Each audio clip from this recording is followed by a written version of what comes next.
Hello folks, welcome back to my channel and our discussion on the obesity crisis in our nation. Thank you so much for coming back to view my second video.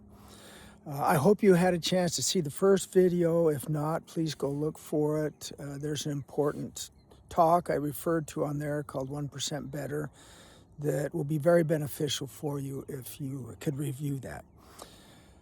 In my previous video, I mentioned or referred to our gate and the fact that we don't use an automatic gate opener because it's so important to go through the function of getting out of your car, opening the gate, getting back in the car, driving through the gate, getting out of the car, going back, closing the gate, getting back in your car and go wherever you're supposed to go.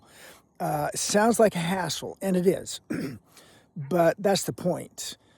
I mentioned that convenience is the enemy of good health, and for a good reason. When we make something more convenient, we typically take the work out of it. And that work is something that our bodies need. Our bodies were designed to move, to be in motion. That's when they're the healthiest. That's when we are better able to balance our calories that come in and go out. Just out of curiosity, you can see off in the distance a little blue box. That's our egg stand where we sell eggs. This is our driveway. It's about 300 plus steps to go down that driveway with our garbage cans, which we also manually take out. It'd be very convenient to hook up a small trailer, put the garbage cans on it, and take it out to the road. However, we don't get to burn calories if we do that. We don't have the effort of pulling with our arms and shoulders and driving with our legs. This video discussion is about movement and the importance of movement and what we can do to improve our movement. Let me talk first about one of the issues that is quite prevalent in our society, and that is the frequency of lengthy sitting. We do a lot of sitting now in our economy, in our society, in our community. It seems like everywhere we go and almost everything we do, we're sitting. Sitting in our cars, sitting at tables, we're sitting in chairs, we're being entertained for a significant amount of time, and we're all sitting or even laying down for doing that. There are some major issues with sitting. I know everybody's probably familiar with the fact that it's kind of hard on your back to sit, but it's extremely hard on your entire body. For example, our arteries are all lined with a little single cell thick lining called the epithelium.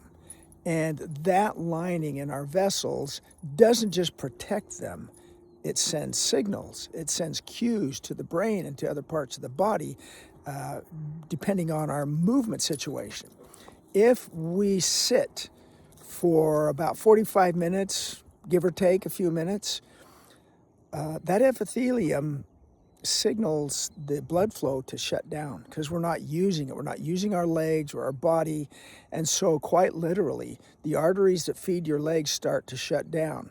Also, the vessels or the veins which bring the blood back to your central body and eventually to your heart, they don't function very well because they're not muscular like arteries. Arteries squeeze against the pressure of the heart. Veins are not elastic to a large degree, and they are not contractile like your arteries are. And so they depend on the muscles around them to do like a milking situation where every time you move a muscle, it squeezes on the vein and pushes blood up. And it's prevented from flowing backwards by one-way valves. Some of the best pumps for blood in your body are in your lower leg. They're called your gastrocnemius muscle, your soleus muscles, and a lot of other smaller muscles in your legs. Every step you take initiates a pumping action. Standing on your toes and lowering back down again initiates a pump. Your feet are great pumps for getting this blood back to your heart. If you don't get that blood back to your heart, other things start to happen. The blood bogs down, it can pool. If the blood doesn't move, you start to get serum components from the blood itself moving out into the interstitial tissues. In other words, into the tissues surrounding those vessels. And this is where you get into lymphedema. Your legs begin to swell. If your legs are swelling, more than likely it's from sitting too long, too much. If you are in an employment situation where you have to sit, it's critical that you do things to get out of your chair, to increase your movement, to do things that will get your legs going so that the epithelium in your vessels will send the correct message to the rest of your body. For this reason, we have elected to do a lot of things manually on our little farm. Just having a farm is a wonderful stimulus for moving. I'm going to swing around here a little bit and just kind of show you some parts of our farm here. This is kind of our backyard. You can see that building down there. That's a combination shop and guest house, which is really a storage house. And behind that, you see the green container there. Beyond that is one of our chicken coops. You can see that's quite a ways to walk. We also have a chicken coop over here. You can kind of see that yellow building there. And then behind this building, we have another little pole barn where our chickens like to go. We have 3 different places to go and collect eggs every day, and we do it all on foot. Unless it's raining, we're walking. We're going down to each of these chicken coops. I park my trucks down there. We have to walk down there to get our trucks if we're doing any kind of work with the trucks. A lot of walking, and it is extremely beneficial. We have about 34, 35 acres here, and sometimes I just have to walk the fence. We've got almost 20 head of cattle. We've got a couple of dozen goats in our herd.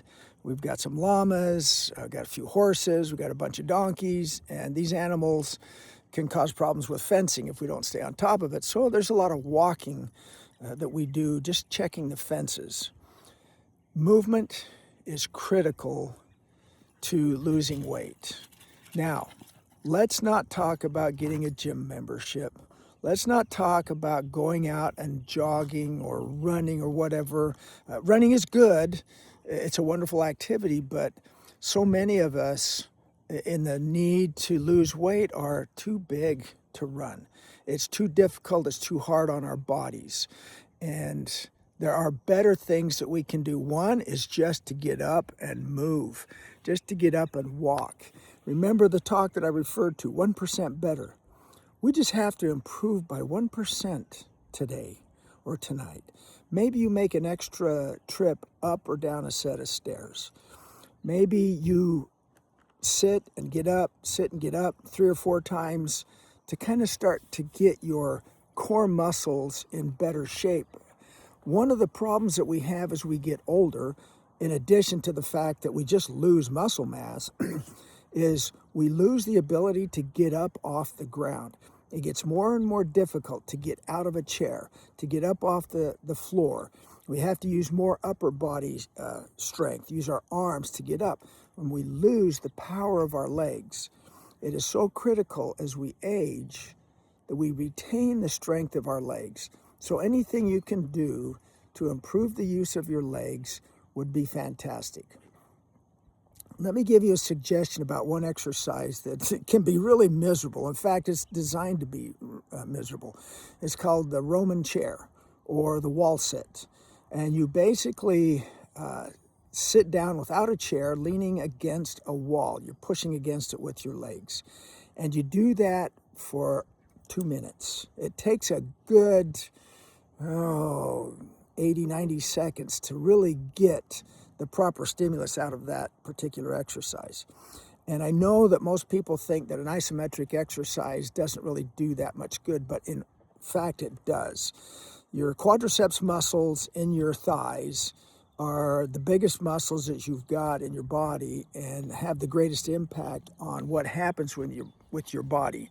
When you do this wall sit, you're sending a stimulus throughout your body via your legs that is extremely beneficial for getting the blood flowing, to get your heart rate up a little bit, and it doesn't put a lot of trauma on your body, like running would. If you can run, running is great. When I was in college, I had some serious back problems. I still do. I've had back problems my whole life. I was surprised in my studies at the university, I came upon a proposition by a Japanese orthopedic surgeon. And he was very controversial because, and I wish I could remember his name, and I can't find in any of my notes this doctor's name, but he recommended jogging for his back patients, which was what they say is contraindicated in back patients with bad backs. But I thought about that and I tried it. And within 2 months, my back pain started to go away. And I became, I wouldn't say addicted to running, but I started to run quite a bit. And for many years, I did not have back pain. So there is some value to running, but I don't recommend it. We're trying to make a lifestyle change here. We're not trying to be radical. So let's make very small changes. Let's walk a little farther. Let's take some stairs. You don't have to park at the farthest spot in the parking lot, whether you're going to a movie or going to the grocery store, but don't park as close as you can. Go about halfway. Make yourself walk a little bit. There's another aspect of movement that I would like to point out, and that is that do something that's beneficial. For example, I talked about the parking lot at a grocery store. When you go into the grocery store, take a few extra steps, make a trip over to the cart barn and grab a cart and take it in with you. Don't just go in and grab one out of the holder there within the store. Bring a cart in with you. I like to bring 2 carts in with me. It helps out. I feel like I'm contributing. I'm saving the lot boy a little extra effort. And it makes more sense. It's a practical approach to going to the grocery store. And by the way, in our current society, more and more of us are relying on other people to do our shopping for us. That's a great convenience, but again, convenient equals loss of work or replacement of work. So we're in a situation where not only are we taking in more and more calories, we're expending fewer calories. And where it used to take us quite a while to fix a meal, going and getting the groceries, bringing the raw materials home and making them into a meal, not only do we have our groceries brought to our home, but we also have our meals brought to our home. It saves us a lot of work and a lot of time. But that's one of the things that really causes a problem with obesity. I would recommend that some of the adjustments you make to your life would be to stop relying on people to provide services like grocery shopping and meal preparation for you. Yes, it's good to do that sometimes. It's okay to go out and eat. When you go out and eat, or when you have meals prepared, have small meals. A little smaller, not dramatically smaller. Don't starve. 1% improvement. One of the things I did when I was on the road for many years, and I spent just under 30 years with UPS, most of that as a manager. I did a lot of traveling. And one of the adjustments I made to help me stop gaining weight and start losing weight was I always made sure when I ate at a fast food place that I got the junior meal. And a lot of times I would go to a grocery store and shop for sandwich fixings or fruit or things like that. If I had a hotel with a fridge in it, then I could make some of my own meals. Small improvements, but they had a big impact. When you're eating at home, use a smaller plate. Don't use a dinner plate. Use like a salad plate to eat from. Take some time to eat your meal. Savor what you're eating. You might be starving sometimes and just wolf your food down. Give your body a chance to feel satisfied before you go back for seconds. In fact, try not to go back for seconds. It's a lot more effective in your weight loss effort if you reduce the food that you're taking in. Now, I'm not talking about a diet. I'm just talking about small incremental changes. eat a little less, eat a little slower. Bring in a little bit better healthy food, less fast food, less delivered food, and you'll find that your calorie intake will start to go down. And as you get up and move around and do things to burn calories, your calorie consumption will go up, and pretty soon you'll notice that you're feeling better, you're not gaining weight quite as fast, which that's a victory. Reversing the weight gain into a weight loss is a great victory, and that's what we're working towards. Small gains, incremental, that do not cause us a lot of stress and distress. Going back to another thing I talked about in the previous video, our subconscious responds to how we talk to ourselves and how we think. If we're planning on going on a diet, if we use that term, if we use that concept, our brain understands that it's temporary, and we're not going to continue that. We don't want a temporary situation. We want a permanent, lifelong change.